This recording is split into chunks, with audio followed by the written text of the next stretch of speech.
¿Qué tal, amigos, familia? Les habla su servidor, pastor Eduardo Chávez, de la Congregación Ministerio Cristiano Llueve de Gracia. Queremos darle la más cordial de las bienvenidas, que semana tras semana nos acompañan en cada uno de los mensajes, que creemos que la palabra de Dios es poderosa. Así es que, de la misma manera como Dios nos ha bendecido y ha transformado nuestras vidas, le invitamos a que usted disponga su corazón, pues estamos seguros que Dios tiene un mensaje siempre para cada uno de nosotros. Dios los bendice. Hola, ¿qué tal? Mi nombre es Marcela Proa de Chávez, esposa del pastor Eduardo. Y claro que sí, nos gustaría que estuviera con nosotros a partir del jueves, que es nuestra oración a las 8 de la noche, el viernes, que es a las 7:30, y el domingo, que es a las 12 del mediodía.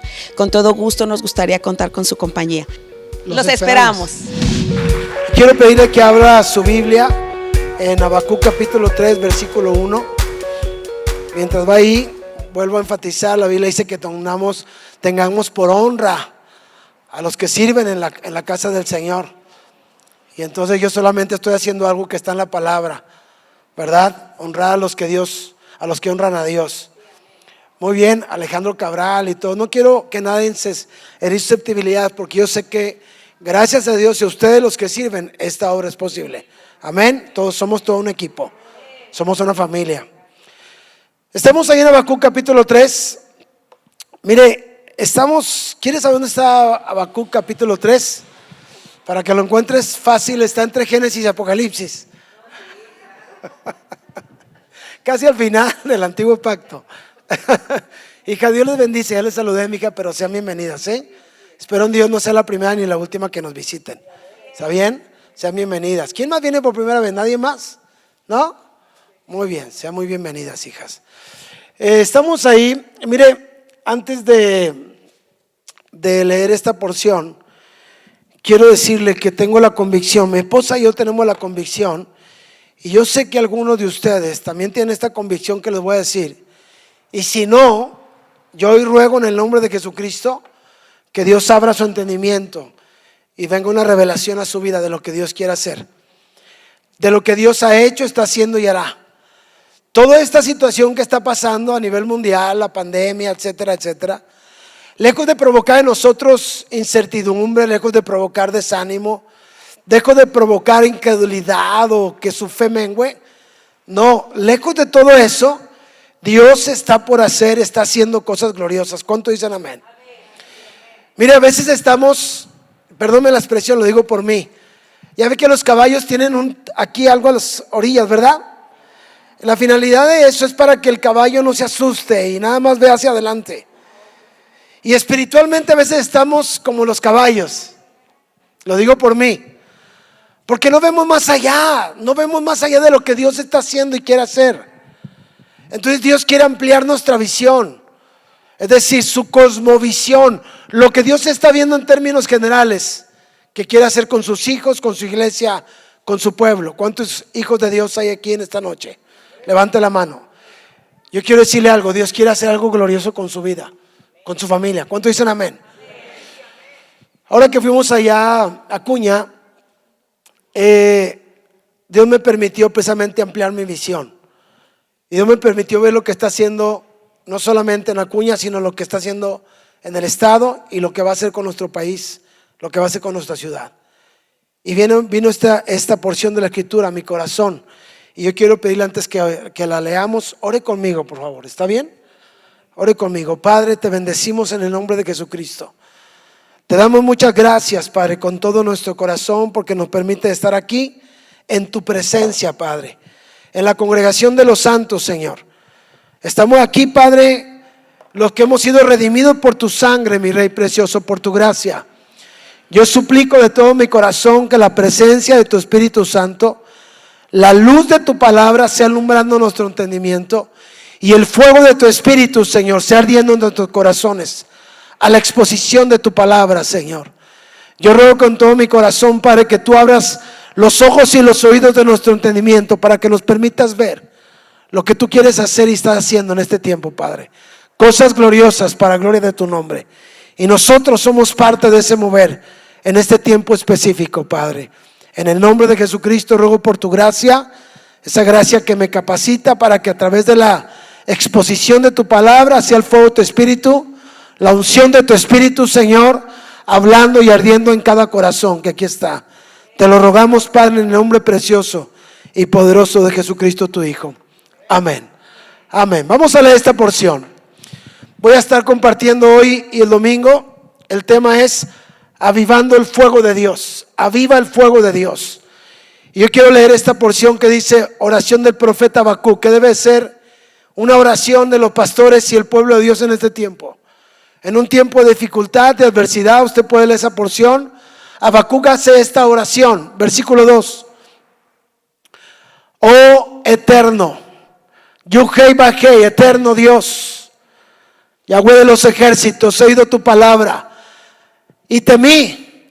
Oh eterno, aviva tu obra. Lea conmigo por esa porción. Aviva tu obra en medio de los tiempos.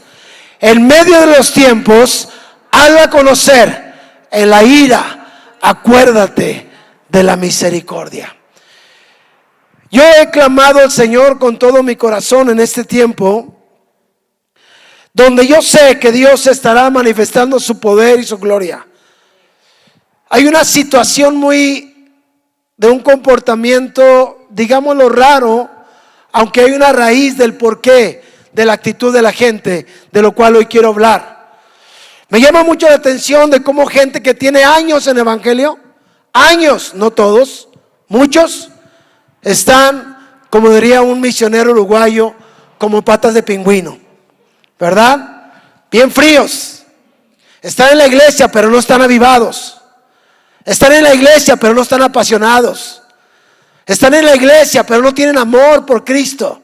Tienen años, tienen la luz de Cristo, tienen el conocimiento de la palabra, pero no tienen el fuego en su corazón. No hay fuego en sus corazones.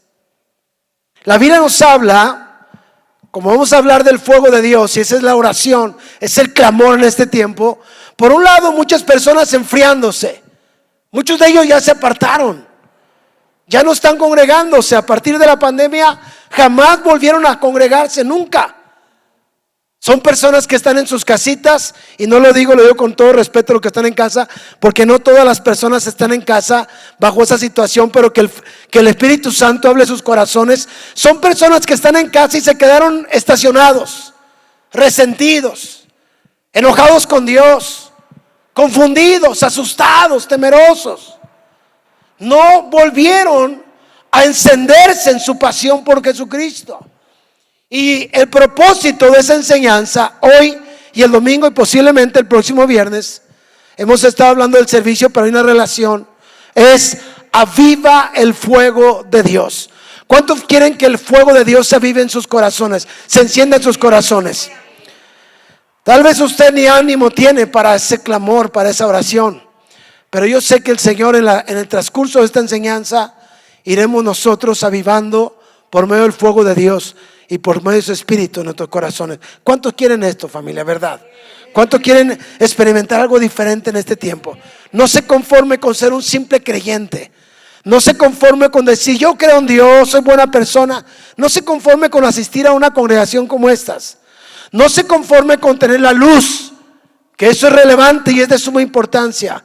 No, es un tiempo donde tenemos que buscar el fuego de Dios en nuestro espíritu, en nuestro corazón, para que seamos avivados. Amén. Amén. Dele palma al Señor con todo su corazón. El fuego. ¿Cuándo aparece por primera vez el fuego? Porque el fuego es una figura usada por Dios.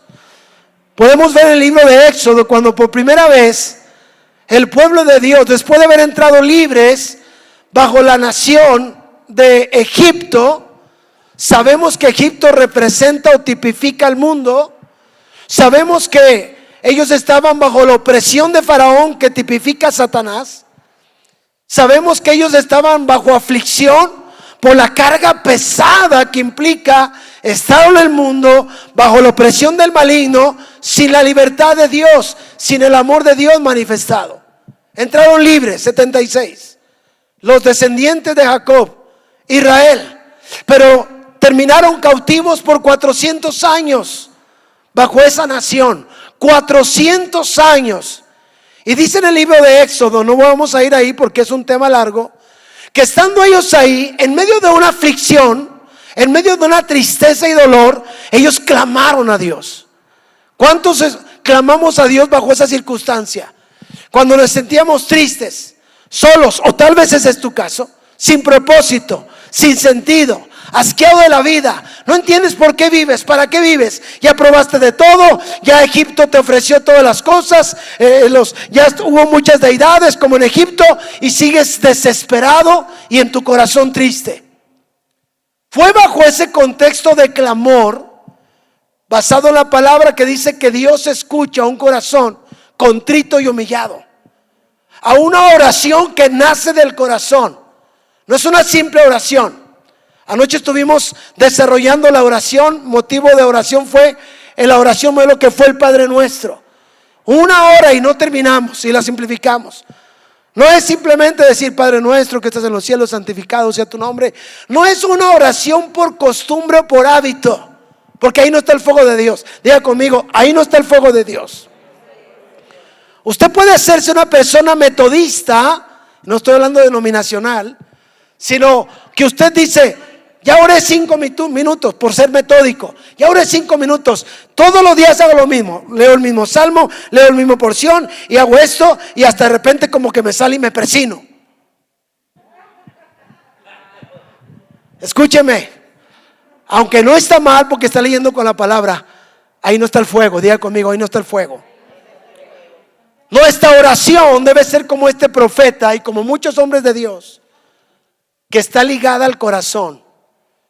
Si tú estás aquí en esta noche viniendo porque es viernes, y si no vienes, el pastor después te va a decir ¿por qué no vino?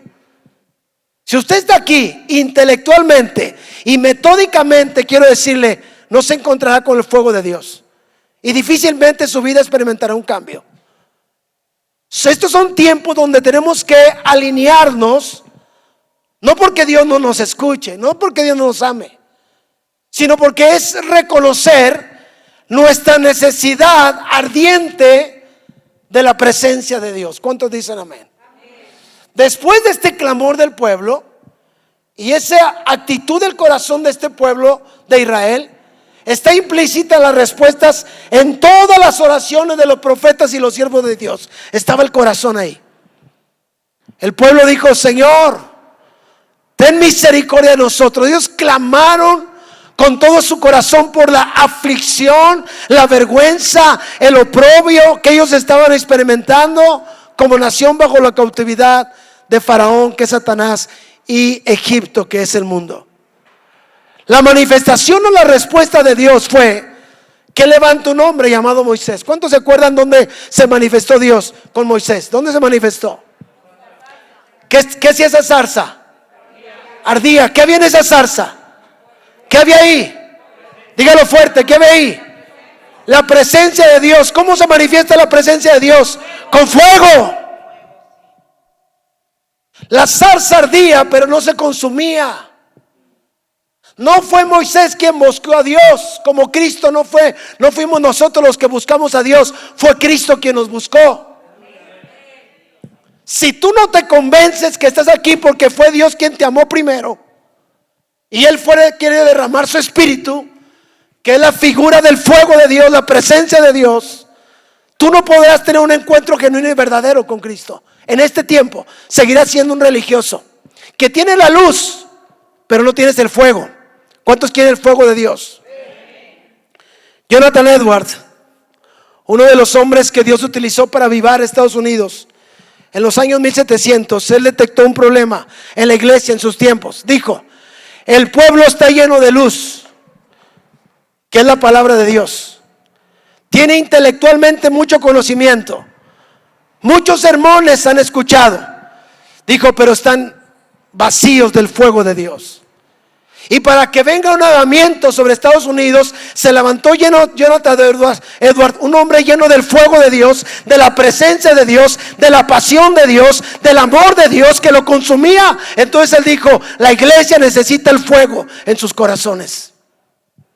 Mucho conocimiento, que conocían la Biblia, pero no tenían pasión ni amor por Jesucristo. Yo quiero decirle que muchos de nosotros en este tiempo podemos identificarnos con esa clasificación. Falta pasión, falta amor.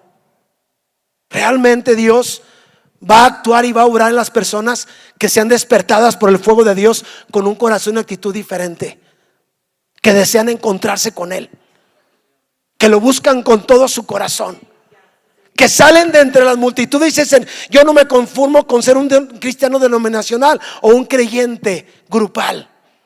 Yo quiero tener un encuentro con ese fuego, con el fuego de Dios. ¿Cuántos decimos amén?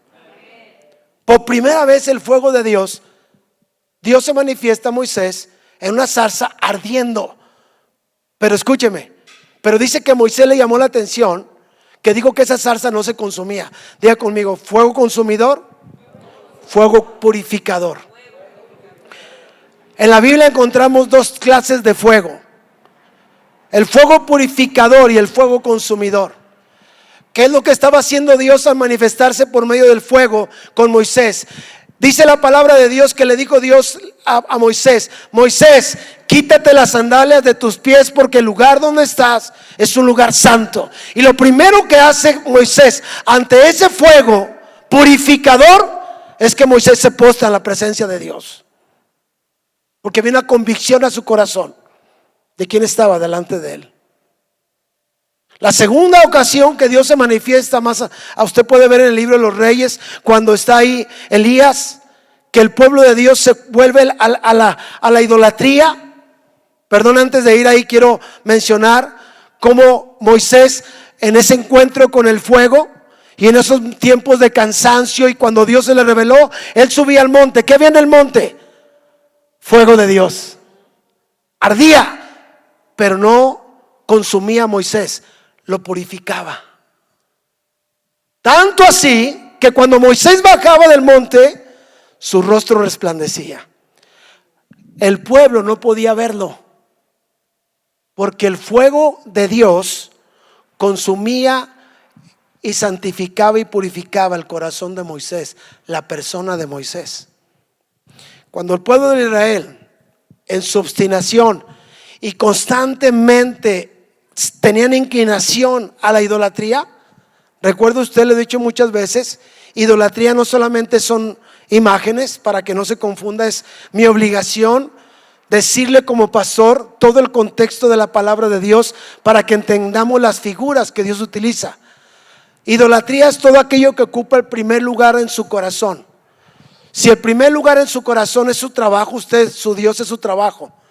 Si el primer lugar en su corazón es el dinero, su Dios es el dinero. Si el primer lugar en su corazón es el deporte, su Dios es el deporte. Si el primer lugar es su corazón, si su ídolo, si usted te pone a su esposo, su esposa, sus hijos antes que a Dios, usted es un idólatra. Y Dios tiene una especialidad: Él quita toda idolatría de nuestro corazón, porque Él quiere ser el único que es adorado, exaltado y bendecido. ¿Cuántos dicen amén?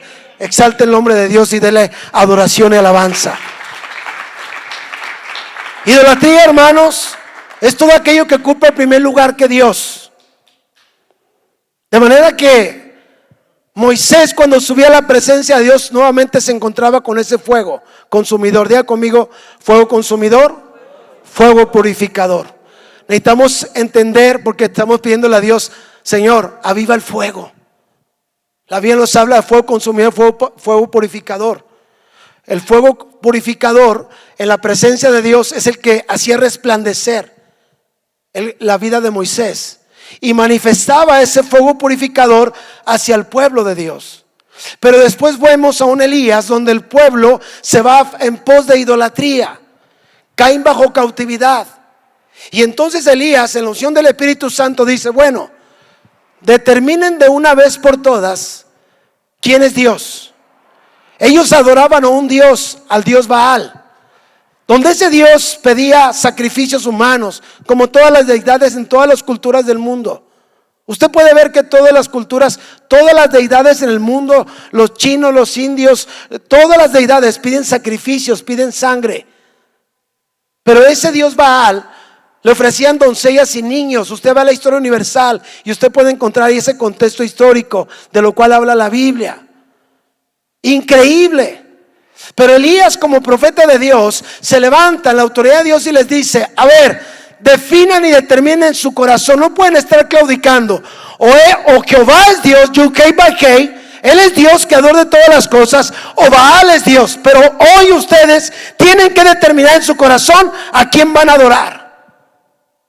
Y dice la palabra de Dios que los Baales empezaron a hacer ahí sacrificios. Ellos mismos se flagelaban, se cortaban, 400 para ser exactos, ofrecieron ahí. Y entonces Elías, en la unción del Espíritu, se empieza a burlar de ellos y les dice: clamen más fuerte, porque tal vez su Dios está dormido, con minúscula, grítele para que les escuche. Y cuando no hubo una respuesta, dice que Elías les dijo: preparen el holocausto, arrimen la leña y échenle 7 cántaros que tienen una simbología dentro de la gematría de la palabra de Dios, dentro de la numerología bíblica.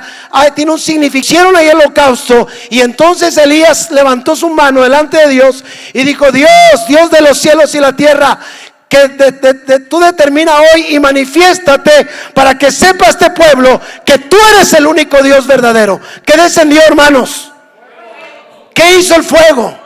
Consumió. Y cuando el pueblo de Dios vio este fuego, el pueblo cayó de rodillas, porque ellos fueron consumidos, purificados por la manifestación de Dios. El fuego, hermanos, de Dios purifica a nosotros que hemos creído en Jesucristo. Pero el fuego consumidor es como aquel fuego que cayó sobre Sodoma y Gomorra. Los quemó a todos. El fuego consumidor tiene que ver con juicio, pero el fuego purificador tiene que ver con la presencia de Dios en la iglesia, en la vida del creyente. ¿Cuántos dicen amén? ¿Estamos aprendiendo? Dele palma al Señor con todo su corazón. Vamos, si es tan amable, Levíticos capítulo 6, para entender este contexto y poder entonces conciliar. Recuerde usted que como pastor yo tengo que estar enseñando, conciliando el antiguo pacto y el nuevo pacto, antes y después de Jesucristo. El antiguo pacto, ¿de qué nos habla? La historia, la formación de Israel, el diluvio, etcétera, etcétera. Fue ahí en el antiguo pacto donde Dios habla la instrucción. ¿Qué es instrucción? ¿Qué es instrucción? La Torah, que son las leyes. ¿Cuántas leyes estaban implícitas en la Torah? Las instrucciones, ¿para qué son? Para guardar justicia, orden y paz. ¿Se acuerdan? Dentro de la ley o la instrucción, que es la Torah, la Biblia nos habla de leyes religiosas, leyes de sacrificio. Dice el versículo, capítulo 6, versículo 8, por favor. Usted puede leer ahí en su encabezado, si es Reina Valera. Leyes de qué dice? De los sacrificios. Ponga atención.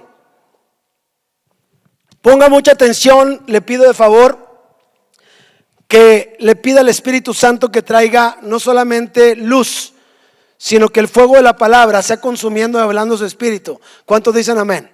¿Desea usted eso? Ponga mucha atención.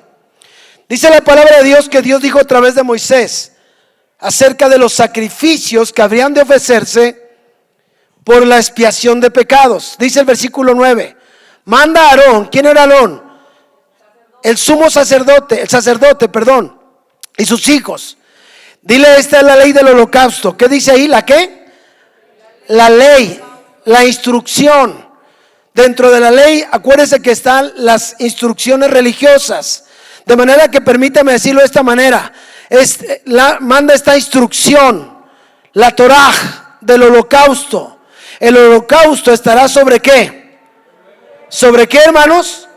Ponga atención, sobre fuego. ¿Cómo debía estar ese fuego? ¿Cómo debía estar ese fuego? Sobre el altar. Toda la noche. ¿Hasta cuándo? El fuego del altar arderá ¿dónde? En él. Fíjese bien. Vamos entendiendo, porque Hebreos, vamos a ver ahorita cómo dice que todo esto, esta instrucción, era la figura de lo que había de venir en Jesucristo. Cuando Cristo viniera a la tierra, toda la persona de Jesucristo, su obra y el sacrificio en la cruz iba a manifestar lo que Dios había dado como instrucción al pueblo de Israel. La Biblia dice que el fuego del altar debería estar encendido. Recuerde usted que según el horario de los judíos es a las 6 de la tarde hasta el otro día. Es decir, tarde noche empieza el día. Por eso dice la noche hasta la mañana. ¿Cuándo tenía que estar encendido el fuego? Todo el día. Diga conmigo, todo el día. Había cierta vestimenta que el sacerdote se ponía, versículo 10. Versículo dice: vestido de lino y vestirá calzoncillos de lino. Ahorita explico. Sobre su cuerpo, y cuando el fuego hubiere consumido el holocausto, apartará las cenizas sobre el altar y las pondrá junto al altar. Después se quitará sus vestiduras, se pondrá otras ropas y sacará la ceniza fuera del campamento a un lugar limpio. Versículo 12, léalo conmigo por favor. Y el fuego encendido sobre el altar no se apagará, sino que el sacerdote pondrá en él ¿qué? Leña. ¿Para qué? Cada mañana, para que siguiera encendido. Y ahí va como el holocausto sobre él, y quemará sobre él las grosuras del sacrificio. ¿Cuál es el propósito del sacrificio? Paz. Y el fuego, dice el versículo 13, arderá continuamente en el altar y no se apagará. Se apagará. Fuego. Vemos nuevamente aquí implícito el fuego. Yo quiero preguntarle, ¿qué elementos implica para que haya fuego? Número uno, son tres. Número uno, ¿cuál es? El oxígeno. ¿Dónde está el oxígeno? En el aire, en el ambiente. Número dos, ¿cuál es? Combustible. Puede ser papel, puede ser, en este caso era ¿qué? Leña. ¿Qué más? La ofrenda. La leña era el combustible. ¿Qué más tiene que haber para que haga fuego? Calor. La temperatura debe tener cierto límite. Por ejemplo, hay películas donde usted ve que los bomberos abren la puerta y está hirviendo la puerta. Algunos se queman, pero otros que no saben y son novatos, al momento de que hablen, hay una combinación de oxígeno que provoca una explosión y entonces arde. Son los tres elementos. Y aquí vemos estos tres elementos. ¿Por qué le digo esto? Ponga mucha atención. Necesitaba haber leña para que el fuego abriera. Necesitaba haber combustible para que todo el día en el holocausto del altar, el altar del holocausto estuviera ¿qué? Encendido. Cuando nosotros vemos en el antiguo pacto, vemos cómo Dios siempre utilizaba este principio, porque principio que Dios estableció en la ley, capítulo 1 de Levítico, por favor, vaya conmigo. Diga conmigo: aviva el fuego de Dios en nosotros. Diga conmigo: haz tu obra, hazla conocer. Habacuc oró bajo este principio. Aviva. Cuando está hablando de esto, como judío y conocedor de la Torah y de la instrucción, él sabe lo que estaba orando, que estaba clamando. Él estaba haciendo memoria que el lugar, el holocausto, el altar, el lugar del sacrificio estaba apagado. No había sacrificio, no había fuego. El fuego se había apagado, se había extinguido. Y para los israelitas, el lugar en el altar del sacrificio era de suma importancia, porque era ahí donde se ofrecían las víctimas del holocausto para expiación de pecados y para que el pueblo de Dios pudiera experimentar entonces esa reconciliación y el favor de Dios para sus vidas. ¿Qué es lo que hacían? Lo primero que hacían cuando eran cautivos: dejaban de ofrecer el sacrificio. ¿Qué pasaba como consecuencia? No había fuego. Y como consecuencia, sus pecados les traían consecuencias a sus vidas.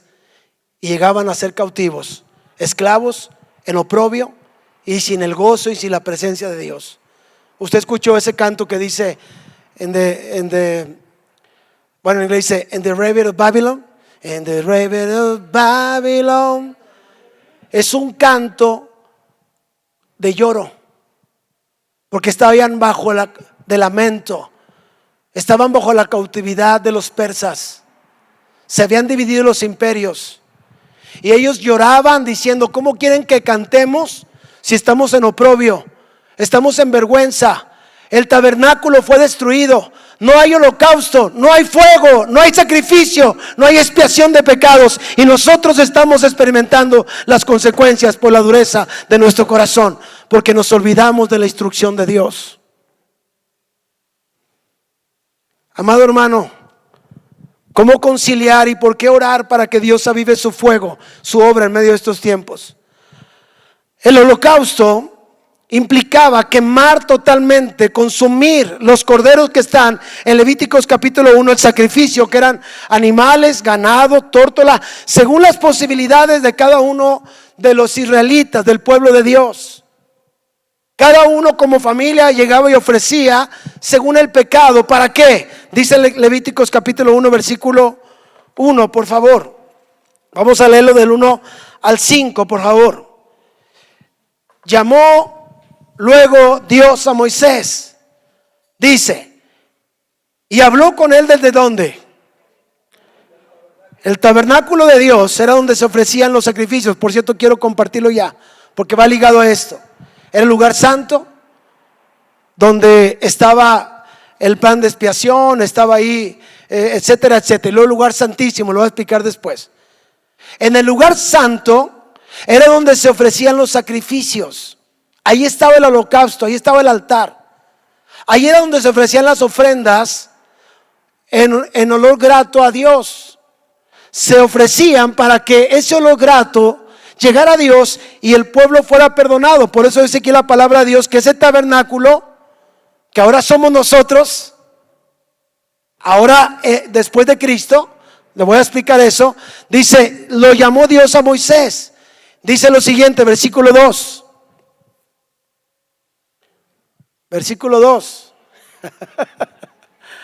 Habla a los hijos de Israel y diles: cuando alguno entre vosotros, léalo conmigo, ofrece ofrenda a Yud-Heh-Vah-Heh, a Yahweh, dice, de ganado vacuno, ovejuno, haréis vuestra ofrenda. Entienda esto, lo que es muy importante que lo lea ahorita, aunque no lo entienda, lo voy a explicar. Versículo 3. Si su ofrenda fuera holocausto vacuno, macho sin defecto, ¿sin qué? Sin defecto. Toda la ofrenda debería ser sin defecto, lo mejor para Dios. ¿Cuántos dicen amén? No es lo que te sobra. Y eso implica todo. Al presentar ofrendas, estamos presentando sacrificio delante de Dios. ¿Para qué? Para que arde el fuego. Sin defecto lo ofrecerá de su voluntad, lo ofrecerá a la puerta del tabernáculo de reunión delante del Eterno. Versículo 4. Y pondrá su mano, ¿qué haría? Déjeme le explico. Toda la tribu de Aarón eran sacerdotes. Aarón era el que llegaba, el sumo sacerdote. Ya conmigo, sumo sacerdote. El sacerdote se quedaba en la entrada del tabernáculo. Y ahí entonces llegaban los animalitos según la ofrenda, si era de vegetales, si era de animales, según el pecado de la familia. ¿Quién lo presentaba? El padre de familia. Si moría el padre, el hijo mayor. Para que por familia se presentara delante de Dios diariamente un sacrificio para perdón de pecados. Y una vez al año se le permitía al sumo sacerdote entrar a este lugar santísimo.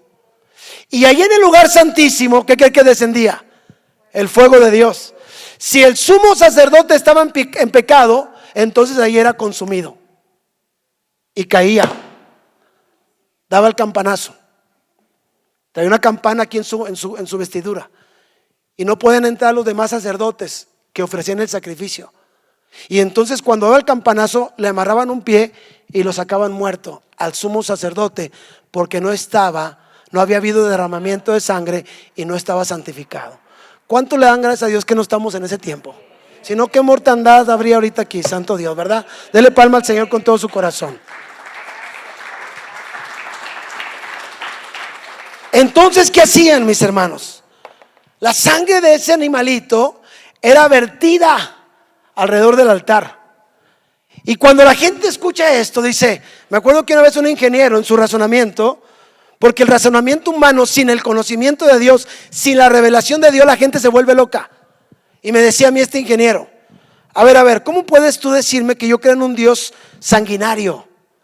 Si en el antiguo pacto dice que mataba gente, dice la palabra de Dios que había derramamiento de sangre, ¿cómo puedes tú decirme que Dios es amor cuando Él exigía sacrificio? Le dije, es que tiene la película a medias. No has visto toda la película. No puedes entenderlo.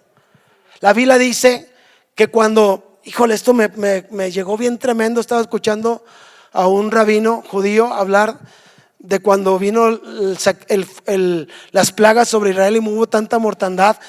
Me pegó tanto cuando este rabino llorando dijo, Yuhei Bajei jamás nos dijo al pueblo que festejáramos la muerte de los judíos. ¿Saben por qué dijo este judío? Porque el Eterno lloró. Porque Él dice que Él no quiere que ninguno se pierda, que Él quiere que todos procedan al arrepentimiento.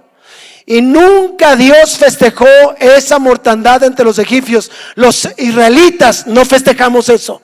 Festejamos nuestra libertad, pero no la muerte de los egipcios, porque Dios es amor. La gente no puede entender porque no tiene el panorama completo. La gente cuando lee esto no comprende a Cristo porque no entiende el antiguo pacto y las leyes, la Torah, la instrucción religiosa. Ahora, ¿qué significa entonces todo esto, pastor? Porque usted empezó con un tema diciendo que el deseo y la oración debe ser: aviva tu obra, Señor, manda tu fuego en medio de este tiempo. Señor, gracias por la luz de Cristo y por tu palabra, pero no es suficiente. Necesitamos tu fuego, Señor, avivando y ardiendo en nuestros corazones. ¿Cuántos dicen amén? Dele palma al Señor si usted desea eso con todo su corazón. Amado hermano, usted no puede conformarse con vivir indiferente ni apático. Usted no puede utilizar cierto lenguaje como decir: es que no tengo ganas de ir a la iglesia, no tengo ganas de servir, como que ya no tengo ganas de orar, no tengo ganas de leer la Biblia. Escúcheme, dijimos de los elementos, ¿se acuerda? Ya expliqué el porqué de los sacrificios, los elementos. Miren lo que dice, pero vaya conmigo ahí Hebreos, mientras le explico lo siguiente. Hebreos capítulo 9, por favor.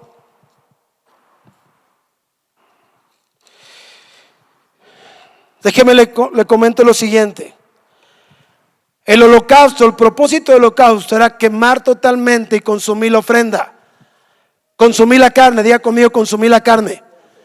Sea macho cabrío, sea borreguito, sea animal, cualquier tipo de animal, hasta que se convirtiera en ¿qué?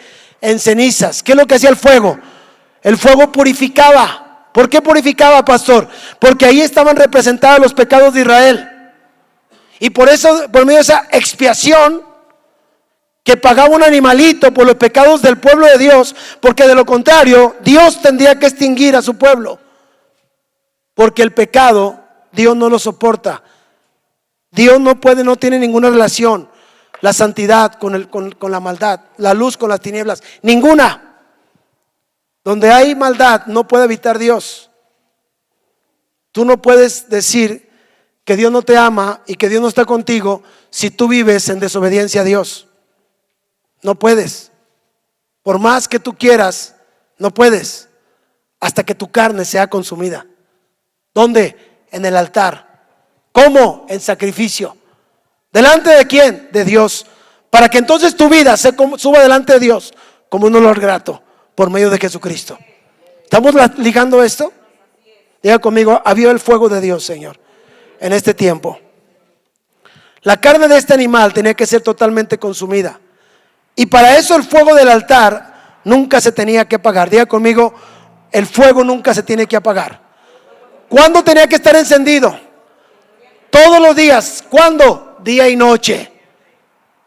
Día y noche. Ahora, mire la relación que viene a continuación. La obligación y responsabilidad del sacerdote era estar al pendiente de mantener encendido el fuego del altar. ¿Qué dijimos que se necesitaba? Leña. El sacerdote no podía dormir. Él era responsable de estar atizándole la leña. ¿Con qué fin? Para que el fuego no se apagara. Porque si el fuego se apagaba, el fuego significaba la presencia de Dios. El fuego y la expiación de pecados para el pueblo. Si el fuego se apagaba, mis amados hermanos, el pueblo de Dios estaba perdido. Entonces la oscuridad y las tinieblas reinaban. Por eso era la obligación de los sacerdotes, los que estaban en la puerta al principio del tabernáculo, estar manteniendo ese fuego. Ahora, dice que estos sacerdotes, su encomienda era, su función, su servicio a Dios era siempre estar metiendo ahí la leña. Cada mañana tenían que poner la leña en el altar para avivar el fuego. Y el holocausto entonces pudiera cumplir por completo el sacrificio que estaba allí en el altar. Hebreos 8:3, le dije ahorita 9, discúlpenme, vamos rápidamente. Hebreos capítulo 8. Elementos para fuego, hermanos. Dije para el fuego. Oxígeno. ¿Qué más? Calor. ¿Qué más? Combustible. ¿Cuál era el combustible para el sacrificio? La leña. La Biblia dice, mis hermanos, que Cristo, una vez por todas y para siempre, fue ofrecido como cordero, dicho por el profeta Isaías, llevado como cordero al matadero, no abrió su boca. Por sus llagas, la paga de nuestros pecados fue sobre él.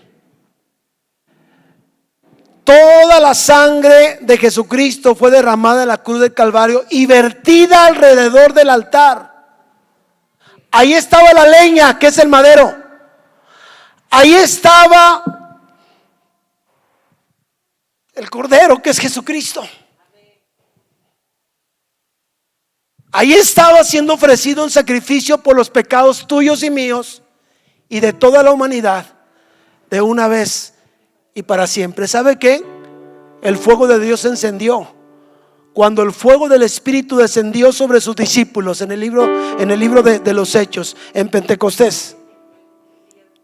El fuego de Dios descendió porque ese sacrificio en la cruz fue suficiente, sin tacha,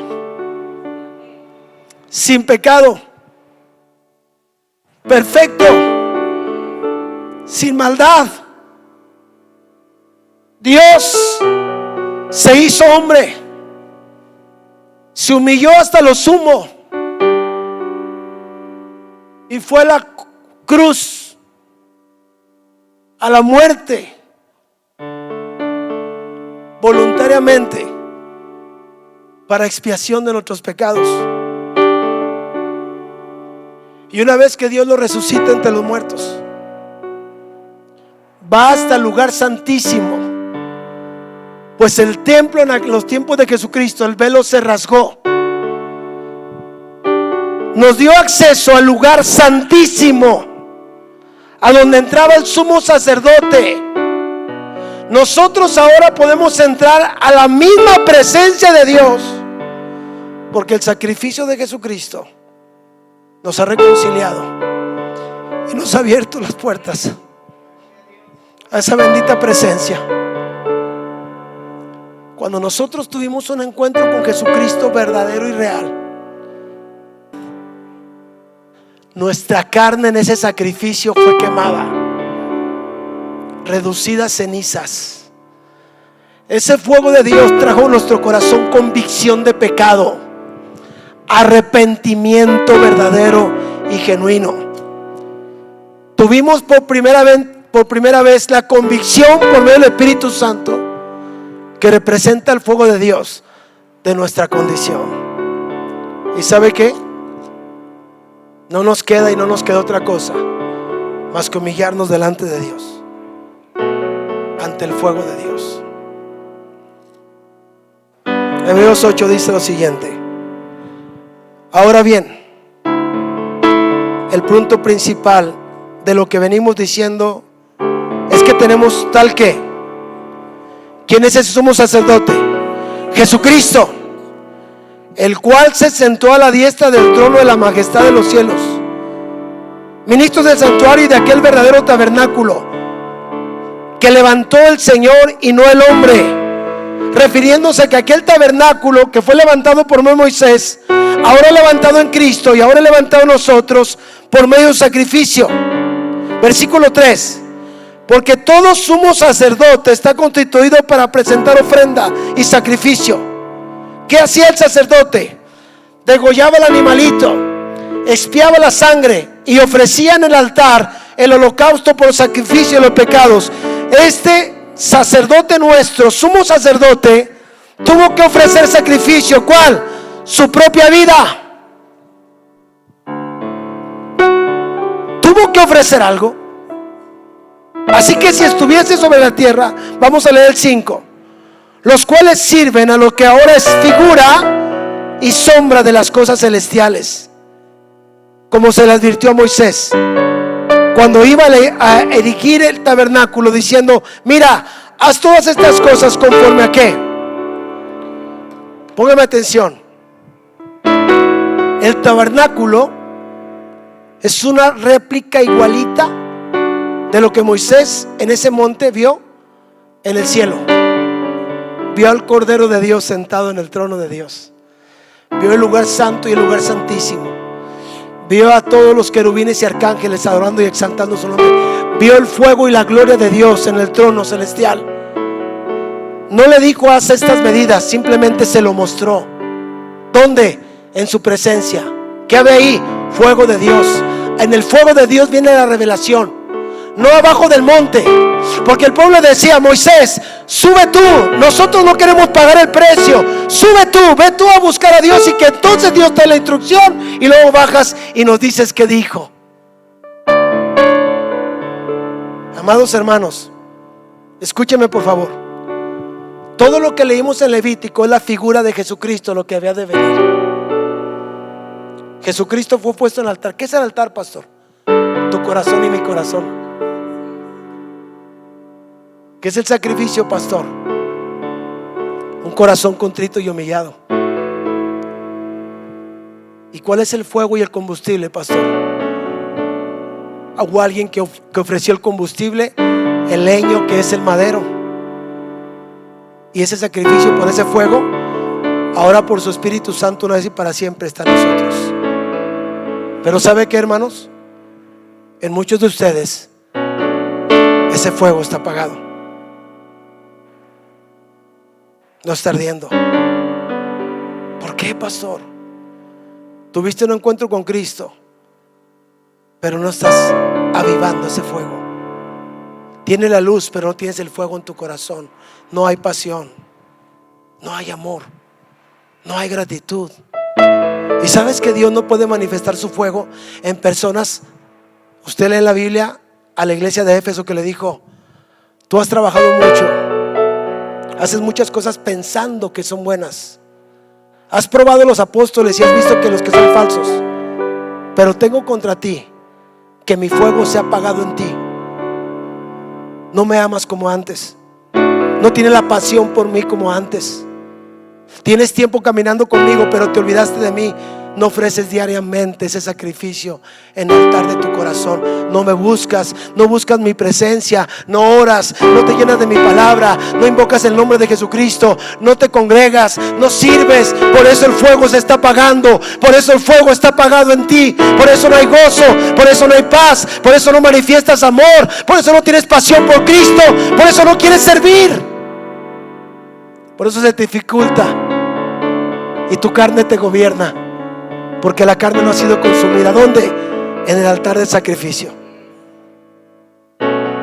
¿Queremos el fuego de Dios en nuestras vidas? Amado hermano, yo quiero decirle algo. Le voy a dar una palabra profética. Si usted no se levanta hoy a avivar el fuego de su corazón, porque escúcheme, no es mi responsabilidad, es su responsabilidad. Mantener el fuego de Dios en mi vida es mi responsabilidad, y es su responsabilidad avivar el fuego de Dios en su vida. No es del pastor, no es de la iglesia, a donde quiera que vaya, es su responsabilidad. Y Dios está haciendo un llamado hoy. O pones tu carne allí en el holocausto, y dejas de ser gobernado por tu propia carne hasta que te consuma tus deseos, los deseos de tu corazón. Y entonces ese fuego purificador va a levantar delante de Dios el olor agradable de Cristo en ti. Porque ese olor, quiero decirte algo, quisiera dirigirme a algunos de ustedes, pero no lo hago por respeto. Ese olor, tu olor huele a carne. Tu carne te gobierna, tu carne te domina. No es que no puedas dejarlo, es que no quieres dejarlo, porque no buscas ese fuego de Dios diariamente. No lo haces. Por eso es tan difícil para ti. Y se te hace imposible cambiar. Y se te hace tan difícil ser diferente. Y se te hace tan difícil verte una persona nueva y dejar esa vida que te está destruyendo, y esa persona que te aparta de Dios, y eso que te entristece, y eso que te controla. ¿Por qué? Porque tu carne no ha sido consumida en el altar hasta que se reduzca a cenizas, y el fuego de Dios, que es la vida del Espíritu, te levante en el poder de su Espíritu. Póngase de pie si es tan amable.